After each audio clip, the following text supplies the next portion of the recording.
In 2103, fantastic news began to spread across what remained of the eastern end of the former United States. Appalachia, a land thought lost to inhuman monsters, was becoming safe for habitation again. People looking for a better life in the relative ecological utopia flocked to the region. I'm the Irresolute Cartographer, and this is the story of some of the best organized of those newcomers. This is part 1 of the story of the Settlers of Foundation. To quickly clarify, the name of this organization is simply the Settlers. I have attached "of Foundation" to their name to specify which settlers we're talking about. Having said that, let's get into their story. Though the ranks of the Settlers of Foundation would swell over the 26 years between the Great War and their eventual arrival in Appalachia, we can trace the origins of the original members of the organization to the time before the Great War.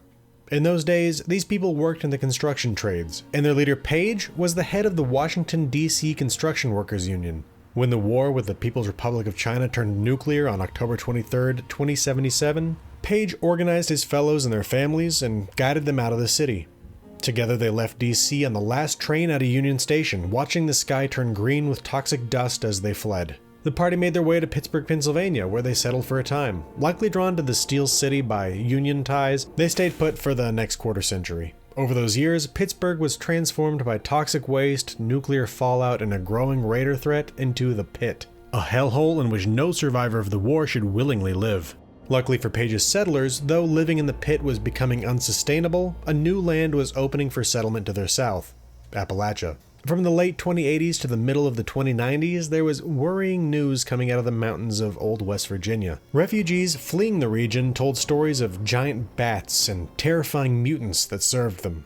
Some spoke of how Harper's Ferry, a town that had been rebuilt through 7 years of hard labor, had been wiped out by these monstrosities in no more than an hour. Others carried rumors that a paramilitary group, clad in power armor and carrying advanced weaponry, had been wiped out fighting these monsters. Then in late 2096 to early 2097, the refugees stopped coming altogether. The region had become a graveyard stalked by abominations. For the next 5 years, the region seemed lost to human civilization, a status that would only start to reverse in late October 2102. On October 23, 2102, a date that would become known as Reclamation Day in Appalachia, the dwellers of Vault 76 burst forth from their subterranean home. Selected by Vault-Tec from among the best and the brightest that pre-war America had to offer, for 25 years these Vault dwellers had been preparing to return to the surface and rebuild their country. When they finally did emerge into the wasteland, they found not the society in ruins as they expected, but a dead society. In sifting through the ruins of the world, they discovered that the giant bats were known to the now dead Appalachian society as Scorch Beasts,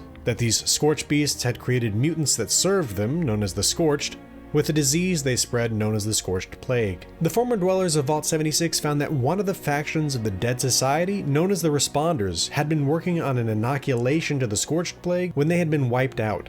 The Vault dwellers managed to complete this inoculation and went on to defeat the Queen of the Scorched Beasts, making Appalachia far safer for human habitation. By 2103, news of their success was spreading to nearby regions, drawing interested parties of all stripes. This news also included rumors of a hoard of treasure hidden in a vault in the mountains. Fertile land and hidden treasure were incentives that were hard to pass up. Hearing of this freshly prepared land, Page's people abandoned the sinking ship that was the Pit and headed for the greener pastures of Appalachia. When Page and his settlers arrived in Appalachia, they were thrilled by the fact that they were surrounded by foliage for the first time in decades. The settlers ascended the tallest mountain in the region, Spruce Knob. The old peak had once been a tourist destination within the Monongahela National Forest that hosted an observation tower and a station for the new monorail system installed between Bromwell and Watoga. Just before the bombs, the site had hosted a wargaming scenario that pitted an Army Ranger unit known as Taggarty's Thunder against a party of Marines encamped around the observation tower. In the aftermath of the bombs, while the Marines appeared to have been killed or to have fled their assignment, the Thunder remained camped in their nearby cave, waiting for orders from command. When no orders came, and with nuclear winter closing in, the Rangers decamped the mountains during a storm and made their way to a survivalist training camp in the valley to the east. The Thunder, later reorganized into the Appalachian branch of the Brotherhood of Steel, eventually returned to the peak and turned it into an observation post. The Brotherhood eventually had to abandon the peak as their war against the Scorched Beasts demanded that they consolidate their forces to turn the monsters back. Since that time, the peak had sat mostly idle, aside from the occasional attempt by the dwellers of Vault 76 to gather resources from the site. When Page's settlers arrived atop Spruce Knob, they founded a new settlement, naming the site Foundation, marking it not just as a fresh start for themselves, but for an entire new society they planned to create. The settlers worked to rehab the existing structures, converting the old monorail station and the train within into housing. In investigating the base of the observation tower, they discovered something incredible. Beneath the seafoam green tower, there was a grotto with office space, pumping equipment in a pond, and grow lamps and trees. Though the exact nature of this area wasn't clear, nor if the Brotherhood had known it was there, the settlers had found something great. They named this area Founders Hall, and it became the home of many of the offices and residences of the highest-ranking settlers. On the surface, they began a major construction campaign, building a sawmill, log cabins, and a market, all enclosed within steel-reinforced log walls. For materials, the settlers set to work deforesting much of the southern slope of Spruce Knob, using heavy equipment and carts to haul the logs to the summit. To protect the main advance up the highway, the settlers built a moat of reinforced concrete. Rather than dig into the ground, they built their new moat above the surface, and they raised the approaching road, crossing their new moat with a narrow bridge that would force any attackers to funnel themselves within range of the settler marksmen. The old support loops of the monorail line were turned into pylons for wind generators, and a new mine was dug into the southern slope of the peak. The settlers protected this mine with a palisade wall and a guard tower, and prepared a cableway to carry materials to the summit. They set about these tasks with an until now unseen vigor born of finally having a home worth sacrificing for. This was a place to start families, a place to begin anew. With their new home taking shape, newcomers began to join the settlers at Foundation. One of these outsiders was Ward, a former raider. When he arrived at Foundation, he initially tried to hide his past, as he was not only ashamed of it, but he feared how the settlers would treat him if they knew. This ended when he found an old self-help book that encouraged him to be a better person, starting with an admission of past faults. When he confessed his wrongdoings to the people of Foundation, expecting imprisonment or exile, he was shocked to find forgiveness. Over the coming months, he became a respected member of the community, and when Page wanted to focus on heading Foundation's construction efforts, Ward found himself as the leader of the settlement's day-to-day operations. As the work on the summit neared its completion, the settlers began to look for nearby sites to start settling. In this effort, a party set off to the south-southwest with a plan of setting up an observation camp. Unfortunately, the settlers' so far peaceful existence in Appalachia was to be an anomaly. The first sign that the easy living wouldn't last came from a former dweller from Vault 76 who walked into Foundation one day with an urgent message. Okay, that'll do it for the narrative of this first episode, but before closing things out here, I have a few notes.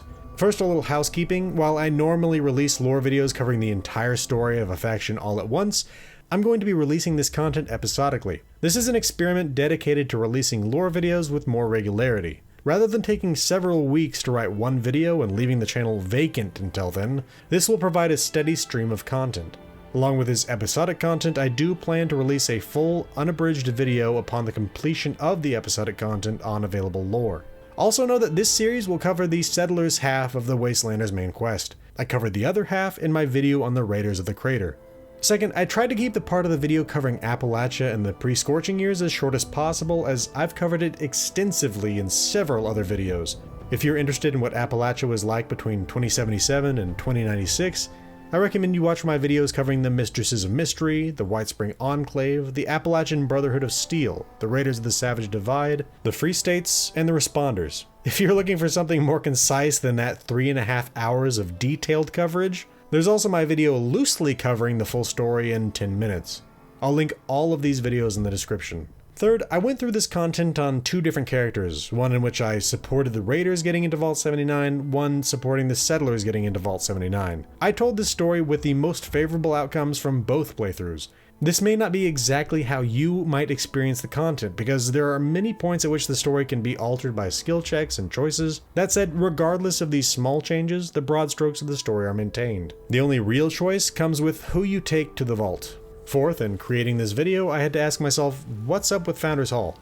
What was this place before the war? Well, I think I have an answer to that question. Though in-game Spruce Knob is close to a lake, Spruce Knob Lake, the real-world Spruce Knob is nowhere near a lake. I believe that the area that is now Founders Hall was built as a water pumping station to create Spruce Knob Lake. In pumping water up from deep beneath the mountain, pre-war state officials created a much more appetizing wilderness recreational area. The best support I have for this claim is the large pump within Founders Hall, and the fact that Spruce Knob Lake is fed from a creek running around Spruce Knob that is itself fed from an underground pipe that appears to come from the direction of Founders Hall. That said, this is speculation, so take it with a grain of salt. Alright, that should do it for this episode. When we come back for episode 2, we'll cover the Vault Dweller's first interaction with the settlers of Foundation, and how the Vault Dweller would shape the lives of those who lived at Foundation. A special thank you to my patrons, and thanks to all who came by to watch this video. This has been the Irresolute Cartographer. I'll see you again next time.